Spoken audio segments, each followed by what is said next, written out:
भैया रो राम राम नमस्कार। हमें तो चिंता ही हो। नाम है माओ सचिन चौधरी। और उत्तर प्रदेश में निकाय चुनाव को लेकर हाई कोर्ट को बड़ो फैसला आओ है और ये फैसला को विस्तार से समझने की जरूरत है कि आखिर पूरो को पूरो विषय का है और अब का उत्तर प्रदेश में निकाय के चुनाव हो पे हैं। जी हाँ, उत्तर प्रदेश में निकाय चुनाव को लेकर इलाहाबाद हाई कोर्ट की लखनऊ बेंच को फैसला आओ है कि बिना ओबीसी आरक्षण के चुनाव करावो चाहे तो सरकार चुनाव करा लेवे, लेकिन फिलहाल में जो दिसंबर महीना की शुरुआत में नोटिफिकेशन जारी करके चुनाव की प्रक्रिया शुरू हुई थी, वो प्रक्रिया को रद्द कर दो है हाई कोर्ट ने। और हाई कोर्ट ने कही है कि अगर आपको बिना ओबीसी आरक्षण के चुनाव कराने तो कहूँ भी चुनाव करा लो, लेकिन अगर ओबीसी आरक्षण के संगे चुनाव कराने तो आरक्षण को लेकर जो भी विसंगतियां हैं उनको एक कमेटी बना के वो विसंगति को दूर करो, इसके बाद ही आप ओबीसी आरक्षण के संगे जाके चुनाव करा पे हो।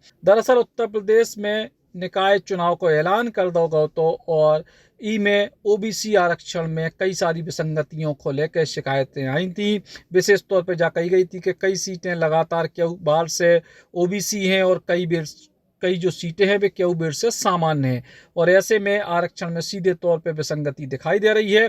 और यही को लेकर कोर्ट में एक याचिका लगाई गई थी और याचिका पे लगातार सुनवाई चल रही थी और आज जाके अदालत ने फैसला सुनाया है कि अगर आप यानी सरकार बिना ओबीसी आरक्षण के चुनाव करावो चाहे तो कोनो भी टाइम करा लेवे, और अगर ओबीसी आरक्षण के संग चुनाव कराने तो एक कमेटी को गठन करके इन विसंगतियों को दूर करने पड़े। और यही के बाद अब निश्चित तौर पे जो चुनाव है वो टलवे की स्थिति में है। काय के बताओ जा रहा है कि सरकार उच्च न्यायालय यानी हाई कोर्ट के फैसला के खिलाफ सुप्रीम कोर्ट को रुख करे और सुप्रीम कोर्ट में का निर्णय आए, ई के बाद ही चुनाव की नई प्रक्रिया शुरू हो पे है। और ऐसे में फिलहाल उत्तर प्रदेश में निकाय चुनाव की जो तारीखों को ऐलान होने वालों हो तो अधिसूचना जारी हो रही थी, उन सब पे जितनी भी जो प्रक्रिया थी वो पूरी की पूरी प्रक्रिया पे फिलहाल रोक लगा दी गई है। और ये पूरे के पूरे मामले में जो याचिकाकर्ता थे उनको क्या बहुत कि ओबीसी आरक्षण एक प्रकार का राजनीतिक आरक्षण है और ई को सामाजिक आर्थिक और पिछले जो शैक्षणिक पिछड़ापन है को लेवो देवो नैया। ऐसे में ओबीसी आरक्षण तय करे जावे के पहले सुप्रीम कोर्ट द्वारा दी गई व्यवस्था के तहत डेडिकेटेड कमेटी द्वारा ट्रिपल टेस्ट करावो जो है अनिवार्य है।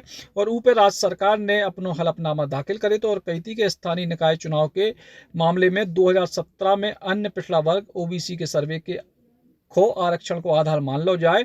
सरकार ने कही कि इस सर्वे को ट्रिपल टेस्ट मान लो जाए, लेकिन हाई कोर्ट ने ये पूरी की पूरी जो प्रक्रिया है और जो सरकार को जो हलफनामा है तो उसको नहीं माने और सीधे तौर पे कही कि आप जो है पूरे ट्रिपल टेस्ट या कमेटी बना के जितनी विसंगतियां हैं उनको दूर करो और ई के बाद आप चुनाव करा सकत। अगर आपको ओबीसी आरक्षण के संग चुनाव कराना हो बिना ओबीसी आरक्षण के यानी ओबीसी सीटों को सामान्य घोषित करके अगर आप चुनाव करावो चाहो तो आप चुनाव करा सकत हो।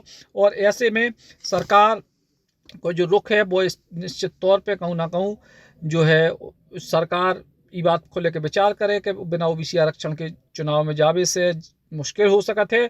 और ऐसे में सरकार सुप्रीम कोर्ट जो है उस सुप्रीम कोर्ट में आगे की कार्रवाई तय हुई है, लेकिन फिलहाल उत्तर प्रदेश में जो निकाय चुनाव है वे कछु दिना के लाने टलत नजर आ रहे। Ram Ram. Eklavya University Damoh will guide you towards a bright future. 28 acres of lush green campus, largest campus of Bundelkhand, experienced and dedicated faculty. 50 future-ready courses taught in 12 different schools, separate courts and ground for sport, fully equipped lab and workshop, safe and fully equipped separate hostel for girls.